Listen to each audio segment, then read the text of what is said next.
আল্লাহ আল্লাহ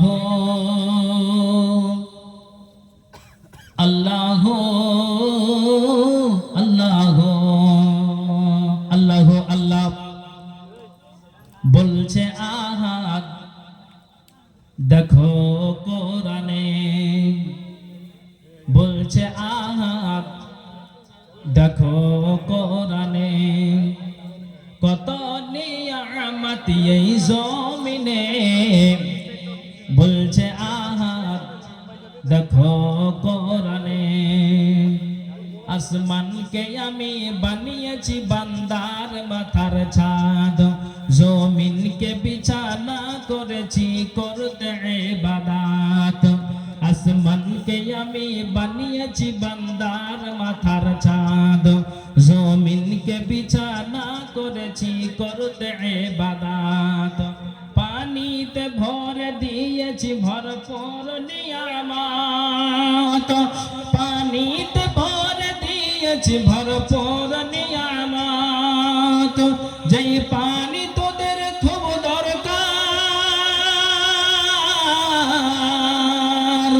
যেই পানি তোদের খুব দরকার জীবন মরণে, বলছে আহাদ দেখো কোরআনে, বলছে আহাদ দেখো কোরআনে, কত নিয়ামত এই জমিনে, বলছে আহাদ দেখো কোরআনে। আসমানকে আমি বানিয়েছি বান্দার মাথার ছাদ, জমিনকে বিছানা করেছি করতে ইবাদত।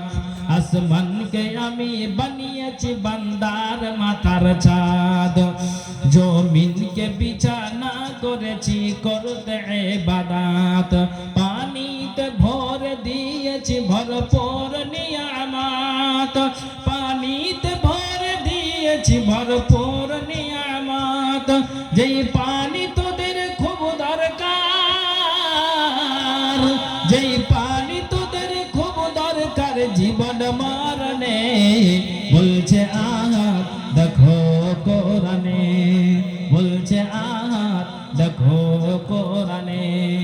সবুজ সবুজ বৃক্ষ দিয়ে সাজিয়েছি জমিন, শাক সবজি ফল মূল খেয়ে থাকবি রে মমিন। সবুজ সবুজ বৃক্ষ দিয়ে সাজিয়েছি জমিন, শাক সবজি ফল মূল খেয়ে থাকবি রে মমিন। সূর্যকে আমি বানিয়েছি বেঁচে থাকার সামান, সূর্যকে আমি বানিয়েছি বেঁচে থাকার সামান। আধার ভুবনকে আলো করি, আধার ভুবনকে আলো করি চাঁদের কিরণে, বলছে আহাদ দেখো কোরআনে, বলছে আহাদ দেখো কোরআনে, কত নিয়ামত এই জমিনে, বলছে আহাদ দেখো কোরআনে। যাই হোক, কথা হলো যে 2 দিন ব্যাপী জালসা তো, প্রথম দিন লোক সংখ্যা কম হয়, দান সংখ্যা কম হয়, দানের হার কম হয়, এটা আপনারা সকলেই জানেন। হ্যাঁ, তো 2 দিনের জালসা আপনাদের এই কালিয়াচক প্রথাটা আছে। তো আর দিনাজপুর দক্ষিণ উত্তর দিনাজপুরে কিছু কিছু জায়গাতে আছে। তো যাই হোক, যেখানে মানে যেটা নিয়ম নীতি চলছে সেইভাবে হয়তো মেনে আসতে হচ্ছে। তো কথা হলো ভাই, আগামীকাল আবার আপনারা বক্তাদের ডেকেছেন, জালসা শুনবেন, 2 দিন ব্যাপী জালসা আপনার আয়োজন করেছেন। কথা হলো যে আমি আজকে জ্ঞান নিয়ে আলোচনা করলাম, যে তারা শুনছিল, শোনার পরে তারা এক চান্সেই তারা এটাকে শুনে আমলে পরিণত করতেন, জ্ঞান করতেন। আমরা 1000 দিন শুনে আমরা কোনো আমলে পরিণত করতে পারছি না, জেনে নিতে হবে যে আমাদের এই দুর্বল ঈমান। তার জন্য কাজেই আমি আপনাদেরকে বলবো, আল্লাহর কাছে দোয়া করবো, আল্লাহ তুমি আমাদের সকলকে, আল্লাহ তুমি বুঝার তৌফিক দান করো, আল্লাহ তুমি আমাদের ভিতরে ঈমান দাও, আল্লাহ ঈমানি শক্তি দাও, আল্লাহ আমরা যেন সঠিকভাবে আমল করে যেন কবরে যেতে পারি, আল্লাহ আল্লাহ যেন মরার সময় আল্লাহ তুমি আমাদের কালেমার তৌফিক দাও, আল্লাহ আমরা যেন সঠিক আমল করে আমরা যেন কবরে যেতে পারি। কথা হলে এটাই যে ভাই ভালো থাকেন, সুখে থাকেন। আমি আর লম্বা করছি না। এই বলে আমি আমার বক্তব্য ইতি করছি।